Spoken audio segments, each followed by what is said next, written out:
Welcome once again to Jazz Lockdown, the programme that puts our regular panellists of Pete Long, Alan Barnes and Alex Garnett to the test.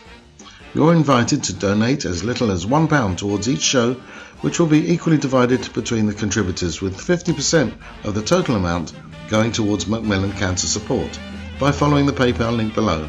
Chaired by Alyn Shipton, this episode's special guest is Nigel Price.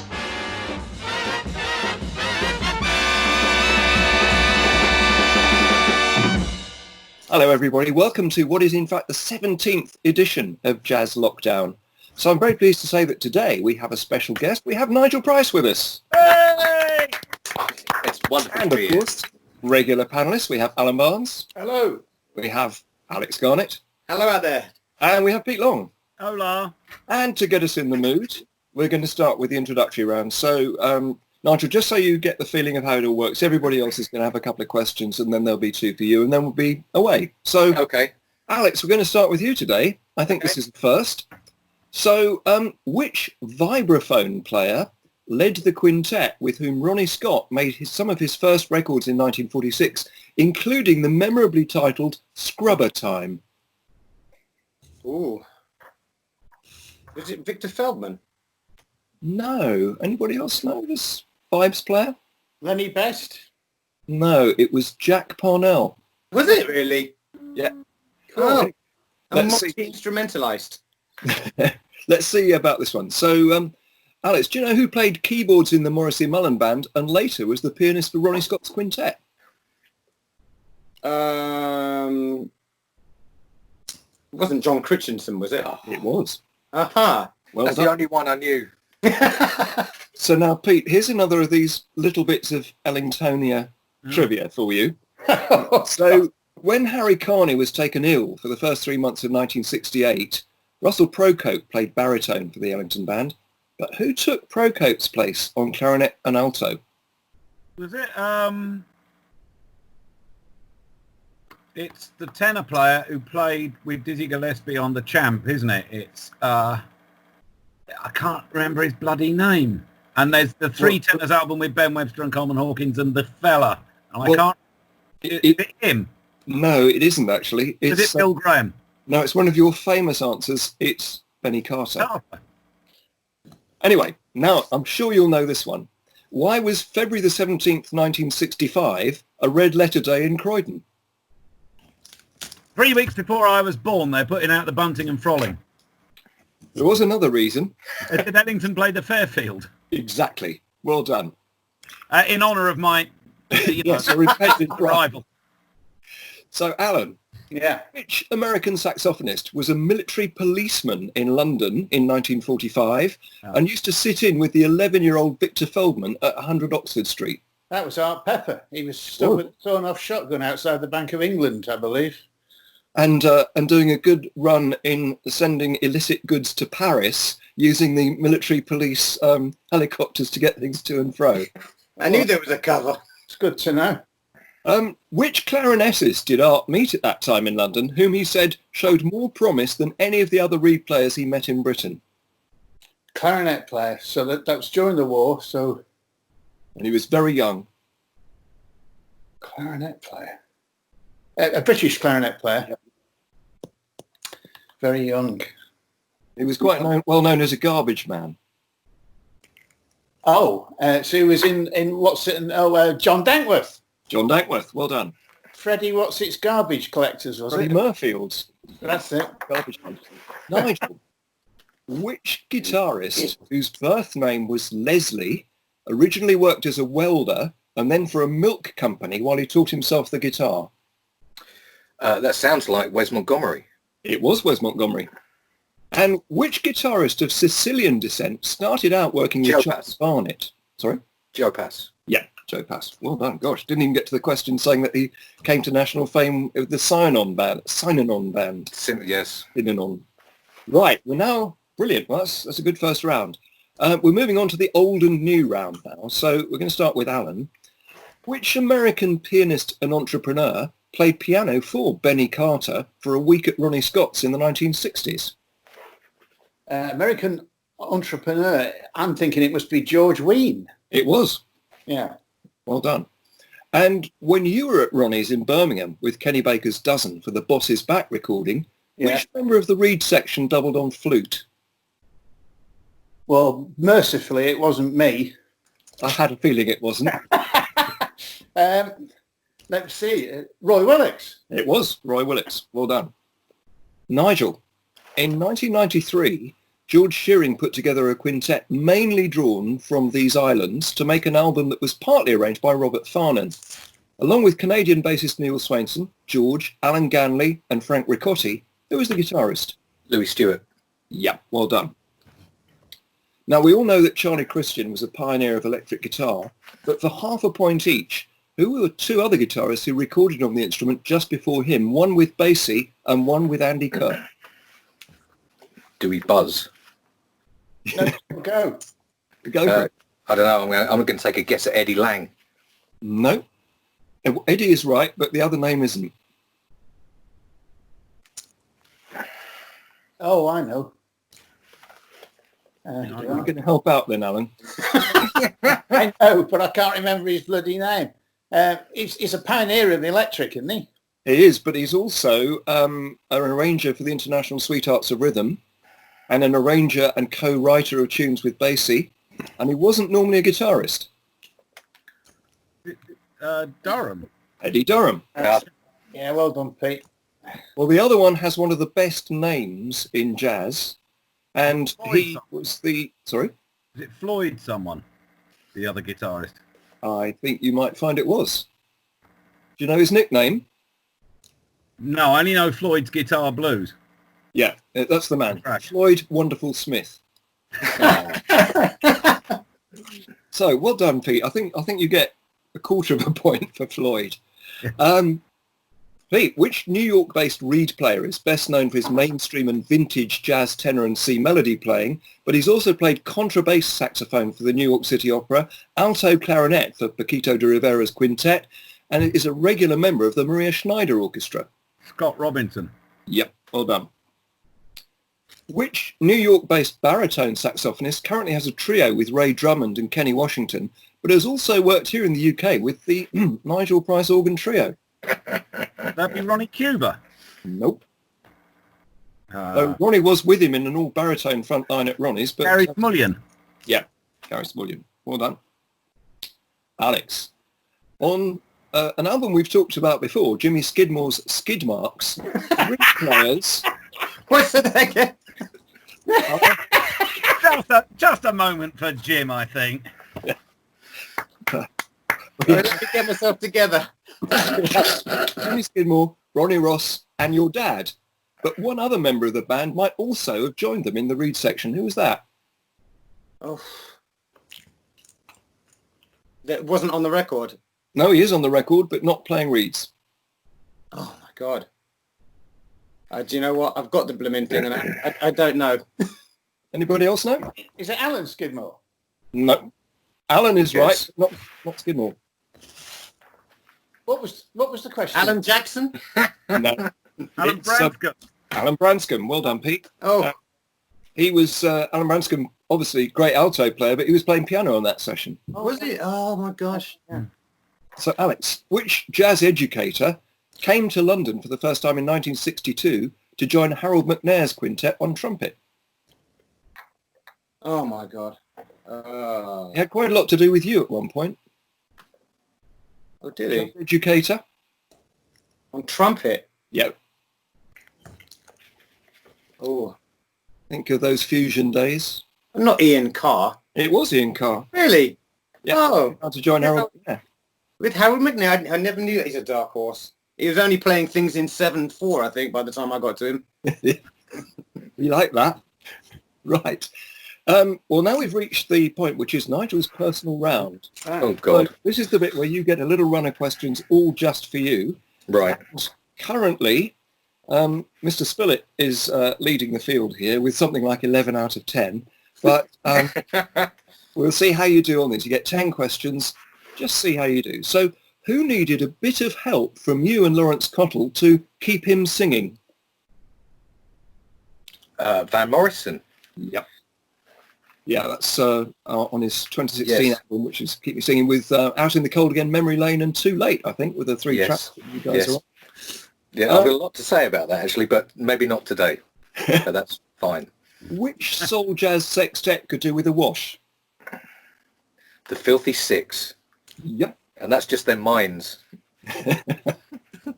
Well, that was an opening for anecdotes, but obviously it can't go there.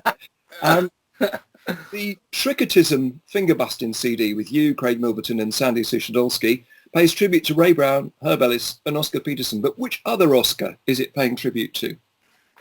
Oscar Pettiford. Yep. Who wrote the title track, of course, Yeah. and played it at about a third the speed that we did. Yeah. Yeah. That's the one. That's the one. Yeah. So the original record of Tricketism was by Oscar Pettiford with Lucky Thompson and which guitarist? Oh, God. Think Small Insects. Oh, you put me on the spot there. It's probably going to be Fly something, isn't it? No, different. No. Different insect. Ant. Do you want somebody else to help you out here? Yeah, go on then. Go on then. Skeeter Best, is it? Yeah, it's Skeeter Best. Betts. Which disc that you found in Epsom record collectors in the bin marked M showed you a way forward? Well, it was actually like a resale album of Wes's Moving, but it was called Go. It was not for resale, so they sold it to me. Of course, as you do. Now, in the light of COVID-19, France is funding the arts by 7 billion euros, the Germans 1 billion, Italy 245 million. At the time of recording this edition, how much is the UK government putting into the arts? 0. Correct. Thanks. We'll leave everybody watching this to come to their own conclusions about that. Where might you find an outstanding hand-wound floating humbucker? Well, there are a variety of places, but the most outstanding one that I've found is built by John Dickinson over in Crystal Palace, although you can find one from Boris Dominguez in Germany. I think there's a particular mention of it on your website, which relates to an instrument of a certain city name. Oh, what you mean on my Londoner guitar? Oh, this is my opportunity for a plug, isn't it? He cried in the dim light of the Don't gallery. consult the background behind you, Nigel. Yes, it's on my Londoner guitar, which is just here. With over 500 appearances at Ronnie Scott's under your belt, who's got the blue plaque on the building opposite? It's Mozart, isn't it? Yeah, it is Mozart. Yeah, I've stood outside smoking there for about 500 hours, I think. Yeah, just underneath Mozart. Now, I didn't set this question, but in 2010, you were the winner of the Parliamentary Jazz Award for Best Jazz Ensemble. Who won Broadcaster of the Year that year? I mean, firstly, I only turned up for the free beer, so I can't remember much about it. But I'm guessing, with the look on your face, it's you, isn't it? Yeah. I was there. Gave it away. as well. Simon. It was a memorable evening for about the first 5 minutes. Yes. Which South Coast Jazz Festival had you addressing other people's parking issues? Oh my word! Is that what I'm going to be remembered for down there? Well, it was Swanage Jazz Festival. Yeah. And I've got a great photo of me actually just shouting at people, "Move your car now!" And there was a guy in the flats behind who was writing down how many cars were on site and calling the council and the police to try and get them to stop the festival. So I was forced into it. So there we are. Well, that's a good round. You've got 9 out of a possible 10. Yay! Very good. Oh, blimey. Right, we now come to one of the great challenges in this programme. We have Just a Lockdown, where you talk for 1 minute without hesitation, repetition or deviation. And we take this one in turns. And of course, just like a well-known panel game on the radio, If you successfully challenge, it's a point. If it's an unsuccessful challenge, then the person speaking keeps the point. And if you're talking when the dinosaur squeaks, it's a point. And if you talk right through without interruption, then it's an extra point as well. Okay, so off we go. We're going to start with you, Pete. This is not in any sense to do with Viz, but would you like to talk about jazz magazines? Yeah. You can see who the Viz readers are. Right, starting now. Jazz magazines is a term which encompasses a wide variety of publications, from journals involving the syncopated art form all the way to a strange phenomenon which we knew as lads called scud, which we might talk about in another episode. Jazz magazines involving reportage on syncopated music have been around since the syncopated. Yes, too much syncopation again, Pete. I'm sorry, mate. I'm an old swinger. It's funky stuff. I can't handle it. There was a couple of arts in there as well. But anyway, brilliant. Okay, Alan, if you'd like to carry on with Jazz Magazine, starting now. Many years ago, I was a regular visitor at Jim Asman's flat. He ran an emporium of record sales in a street just behind Cambridge Circus. He had many bound volumes of old downbeats and jazz journals. And it was interesting to me to look through and realise how attitudes to recordings had changed. Some fantastic records that are now accepted as works of art were given the thumbs down by semi-pro bass players, dreadful drummers writing their views. Well done, I was going to say that semi-pro bass players is a deviation, but nonetheless. It was Freudian, it just came out. Right. Nigel, it's your turn now. Oh, no.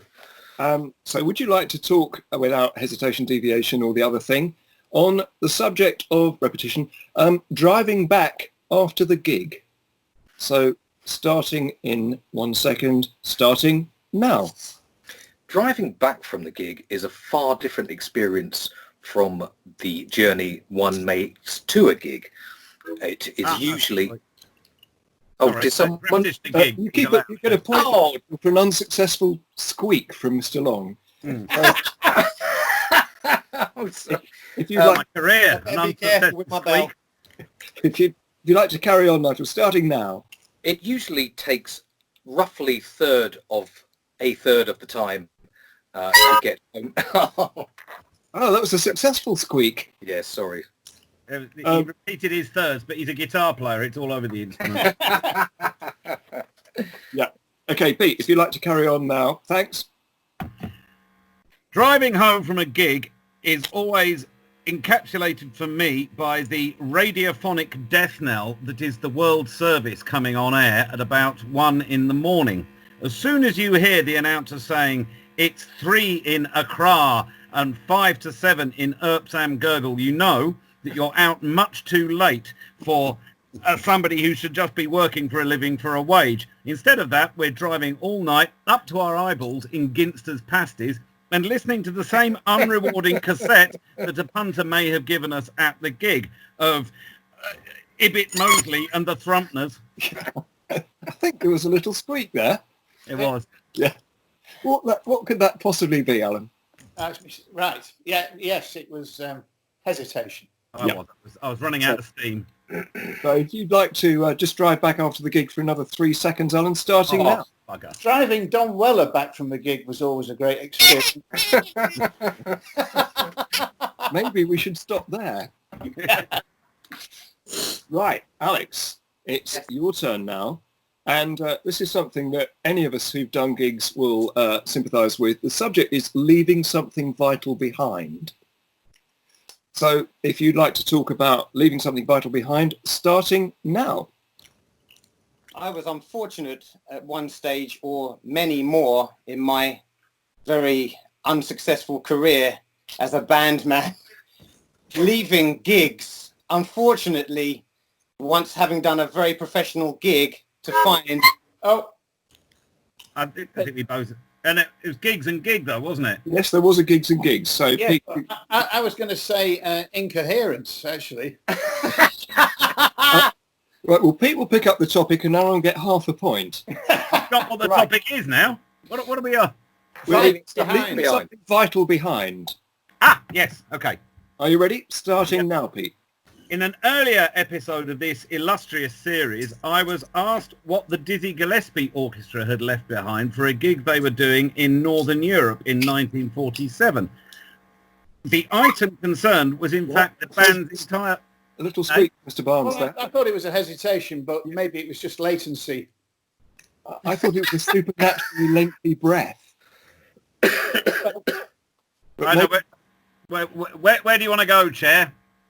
I think the chair goes to Mr. Barnes at this point. Okay. Okay, ready Sorry. then? Start. No.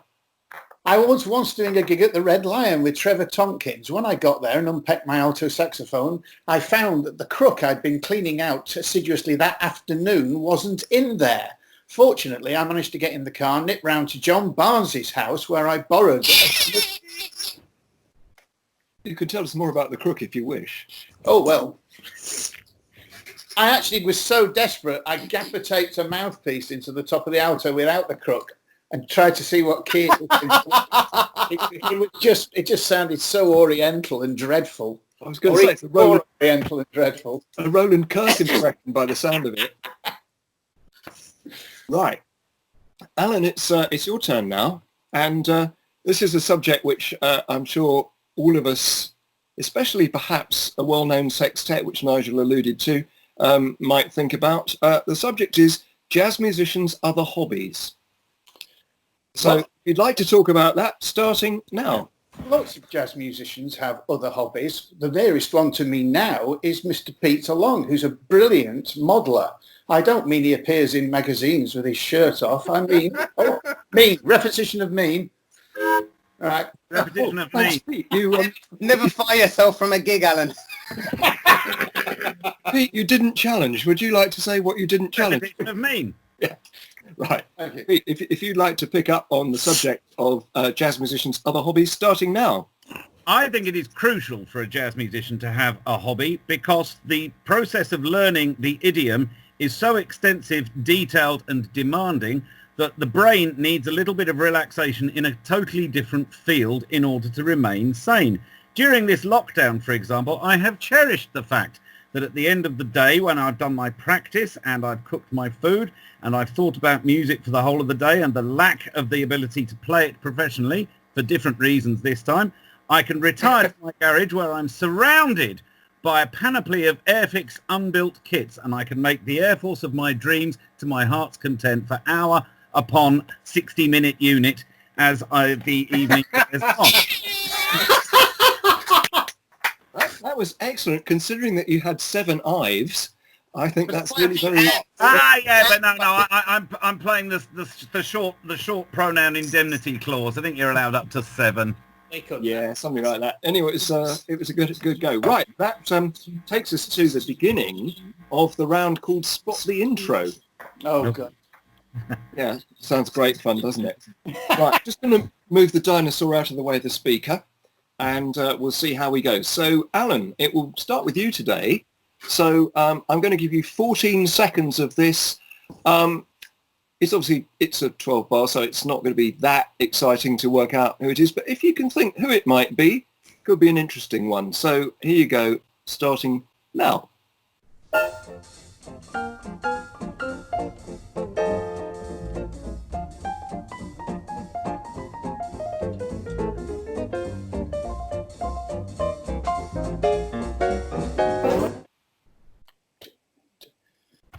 Yeah, is that Nat Cole-ish?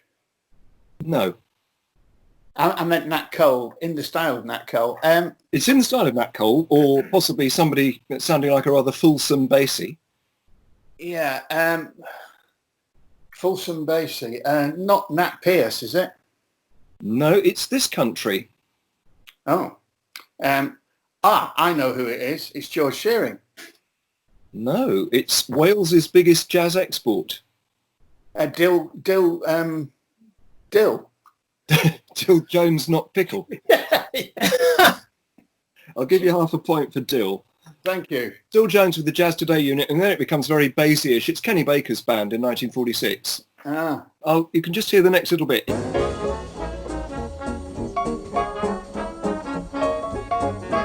Swinging the Blues. It is indeed. Well, we're now moving to, Alan, still with you, to a piece where you also get 14 seconds. This is very different, I think. See if you can pick up this one. The band, possibly the piece. Here we go.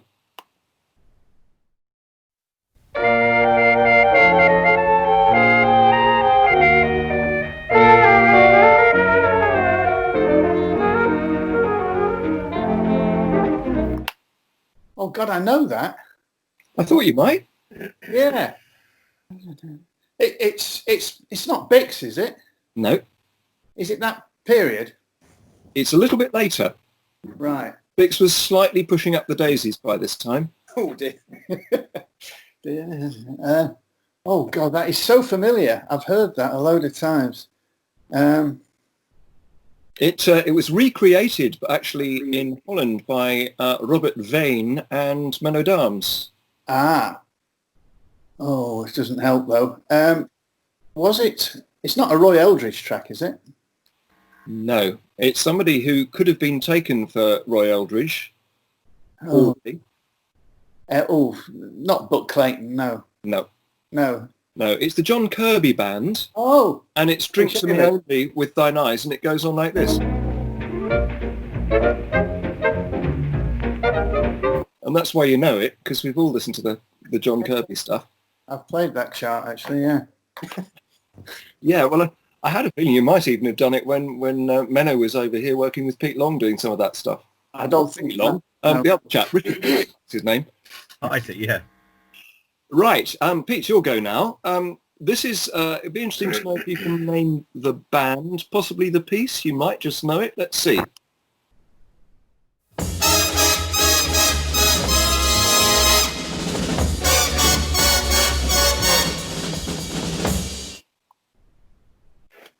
Blimey, that was very distorted. I heard a lot of very dissonant trumpets and some drums rumbling. Yep. Do I get a point for that? No. So I'm guessing 1960s big band. Earlier. Really? 10 years earlier. Well, yeah, 50s then. Was it Kenton? It is Kenton. Well done. Dissonance. But as regards the piece, I wouldn't have a clue. It's Shorty Rogers' piece called Jolly Rogers, but I won't inflict any more of it on you. Now, there's a long introduction to this next piece coming, but you might just know it. Let's see if you can pick this one up. You're going to get 36 seconds of it.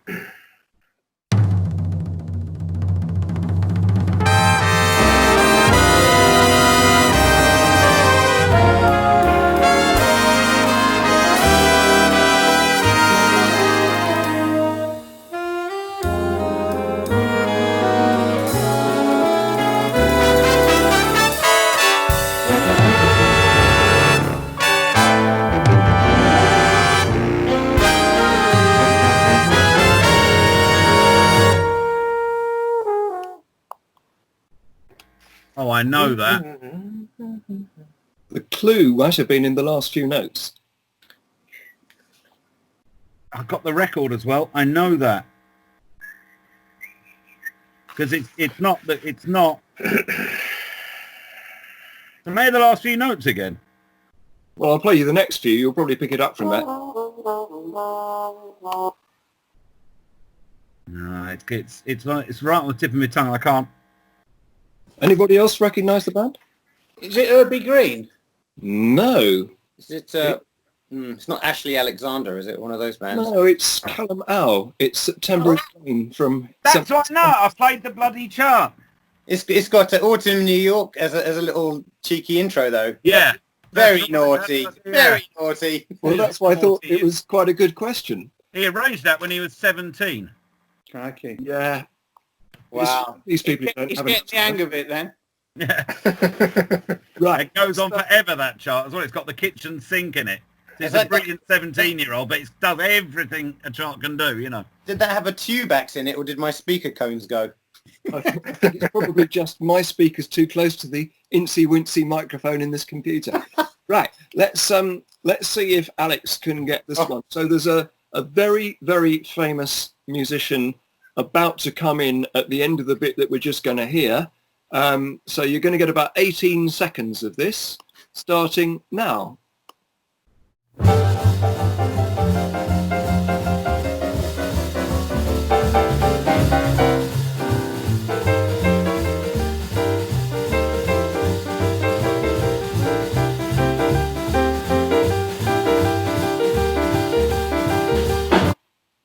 Oof.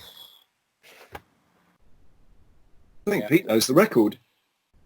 Yeah, but if you know the record, you know the record, don't you? I don't know this record. Pete, would you like to... That's Milt Jackson playing the piano Yep. with Percy Heath and Art Blakey setting up We Love to Boogie for Dizzy Gillespie and Coltrane. Yep. Hey. And it's I've only got 4 records. yeah. Is that Lucky. one of them? Amazing. No. Right. Well, let's see if you can do better with this one then, Alex. This one, you're going to get 12 seconds of this one. So here we go. Yeah.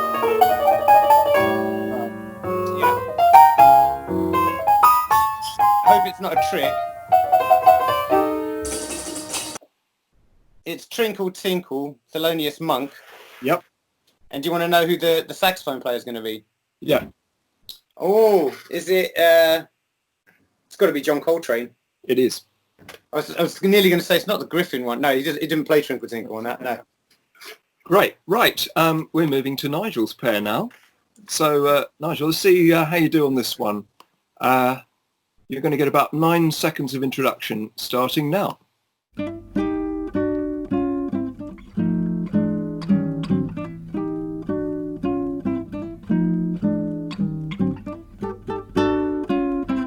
Or giving away the tune.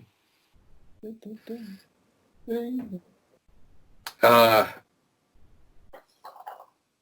don't know who that is. Don't know. It's a solo album on acoustic guitar from the mid-60s. Well, from the mid-60s. Yep. On acoustic, I would guess at that being Johnny Smith. No. It's anybody else know? Is it not Bucky Pizzarelli? No. Oh. And it's not George Van Epps. No. Keep Or running through. Joe Pass. No, it's Charlie Bird. Oh, Pete Charlie. and I say at the same time. So I think, Pete, you get the point for that. Right, we've got one more to go for. You're going to get quite a chunk of this. If you can tell me who the guitarist and indeed any other members of the band are, you're going to get 37 seconds of this rather loud track.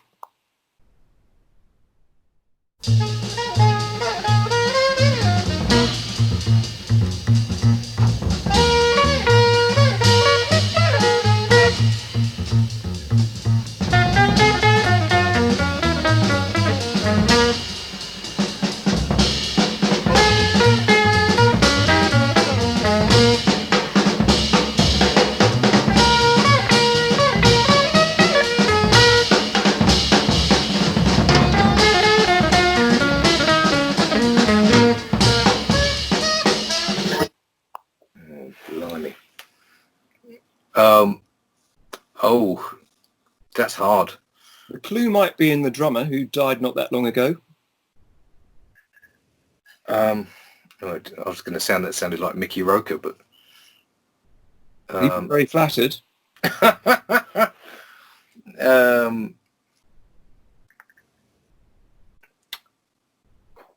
don't know. I don't know the recorder. Anybody else know? Oh, it's a British drummer, isn't it? Yep. Oh God. Not Laurie Morgan, is it? No. No. He died about 2 years ago or something. No, died more recently than that. Oh really? Oh. Oh wow. No, I'll tell you who it was. It was the Graham Bond organisation with John McLaughlin, Jack Bruce and Ginger Baker. Oh wow. Damn, yeah. It's a tough one, though. I think it's one of those ones, if you know it, you know it. Yeah. I could tell it was a British band, I just couldn't tell who, yeah. Ginger Baker wouldn't have put that, yeah, it's a shame one. Well, he'd have been very pleased to be compared to Mickey Roker. Wow. I mean, anybody for a bonus point know who he'd been working for just before he joined Graham Bond? Acker Bill. Yep, well done. He was, he was Acker's drummer for about 6 months. Right, we now reach the quickfire round. So this is the chance. So at the moment, we have Pete and Alan standing identically in first place, Nigel in third place, and need I say more? So let's see if It's got to be a fix. Let's see if we can move the scores around. So in 1993, Anders Ericsson claimed that the mastery of a skill took around 10 years or 10,000 hours of deliberate practice. How often did Wes Montgomery allegedly practice? Never. We got 2 simultaneous jingles, so you both give you both a point for that. Didn't he say you could throw raw meat in the... Yeah, that's right. He said he doesn't practice, but just once in a while he throws a lump of meat into the guitar case. We're not ringing this. I think Nigel was trying to outring his. Are we ringing? Are we jumping in? Oh, no, we're not. Just jumping in. You could just jump in on this round. Oh, okay, all right. I shall put my... But I'm going to give you a bonus for the raw meat answer. In fact, that was going to be the next question. No way. So, right. Which alto player, originally with the Lunsford Band, recorded Raw Meat in 1950 and then again in 1979? Willie Smith? Nope. Oh, Bostic. Nope. One who's often confused with the player of another instrument with the same name. Not Joe Thomas, no. Yep, Joe Thomas. Yeah. Thomas's last recording in 1983 featured Jay McShann, aged 83. Which film from that period featured McShann talking about Kansas City jazz?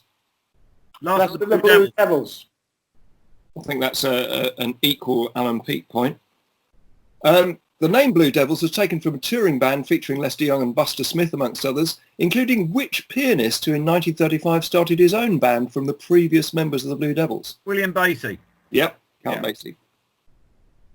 2 years after its formation, who joined the Basie band for the next 50 years on guitar? Pretty great. Pete. I think that's a Nigel Pete tie there. Oh, no, I think he was before me. Nah, it's the South London thing, mate. In 1975, Green co-led a recording with Herb Ellis. What was it called? Great Guitars. No. Once Heard, Never Forgotten. That's not the title, by the way. It was called Rhythm Willie. No, that wouldn't be forgotten, would it? I've had that. Which Catholic upbringing. Which drummer on that album was notorious for his Chinese cymbal?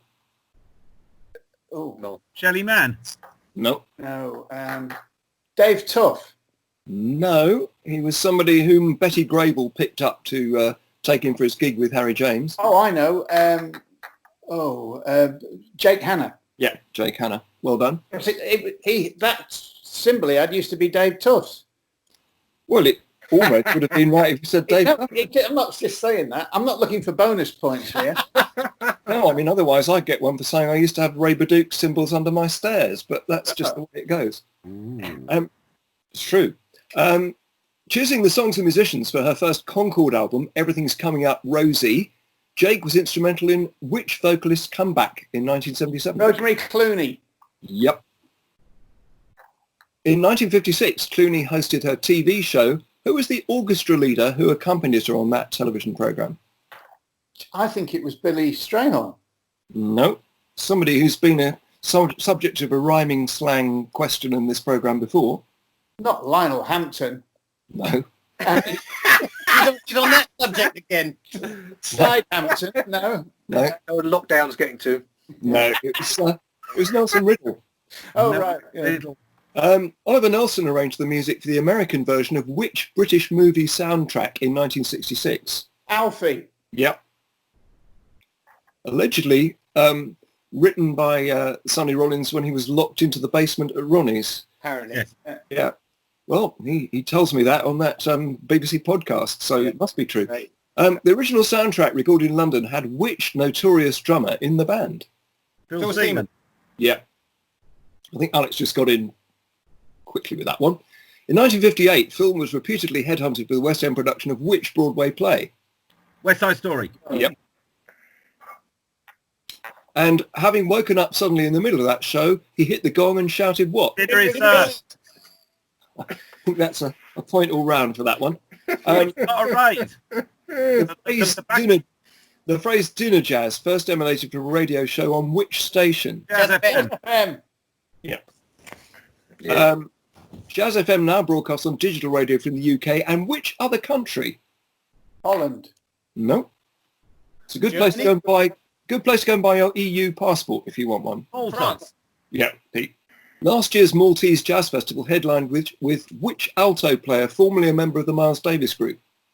Wayne Shorter. Lou Donaldson. Kenny Garrett. I'll get to the point.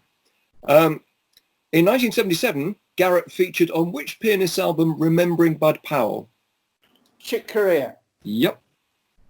What was the title of Corea's first album under his own name? Now he sings. No. That's the second one. Tones for Jones Bones. Yep. Well done, Nigel. Yeah. Thinking about that name, until her death in 2011, who was at the helm of promoting gigs in Cambridge for 40 years? Oh, Joan. Yes. Joan. Well, Joan, right. Before joining Brubeck, Joe Morello recorded 2 albums with which guitarist nicknamed Octopus? Tal Farlow. Yep. Oh. In 1967, Farlow appeared on whose album Up, Up and Away? Andy Williams. No. He was an alto player. Art Pepper. No. Jackie McLean. No. Somebody who recorded with Chet Baker and Charlie Parker on The Squirrel. Sonny Chris. Yeah, Sonny Chris. Which label had Sonny Chris just signed to at that point? And we're talking 1967. Prestige. Yep. Who recorded 4 albums in 2 days to end his contract? Miles Davis. There is, yeah. I'm going to give that one to Nigel. We got in just on time there. Of those 4 albums, there were Cooking, Relaxing, Working and Steaming. Point all round. Dusting. Texting. Steaming Jazz was the 1985 title of which youth jazz orchestra based in the northwest of England? Mind Pete? Wigan. Yeah, Wigan Youth Jazz Orchestra. Which double bass drumming band leader wore a rather obvious wig? Louis Belson.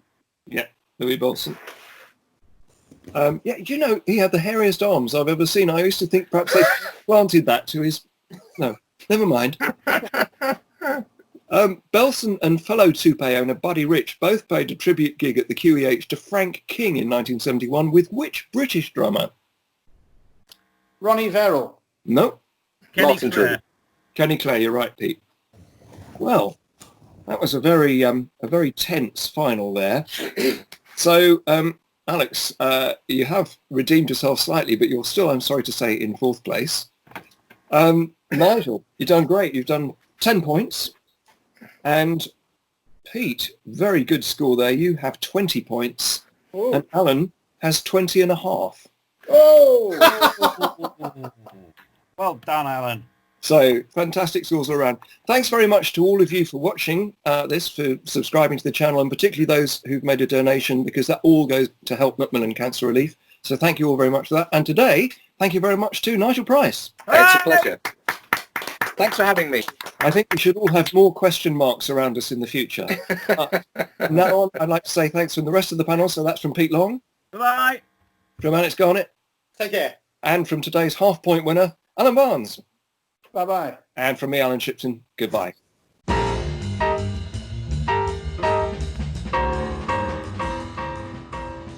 That was Jazz Lockdown, a series of programmes devised by Clark Tracy and presented by Alyn Shipton, with Pete Long, Alyn Barnes and Alex Garnett, and special guest Nigel Price.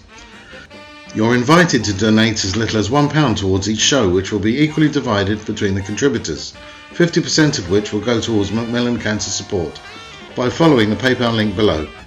Thanks for listening, and we look forward to your company next time.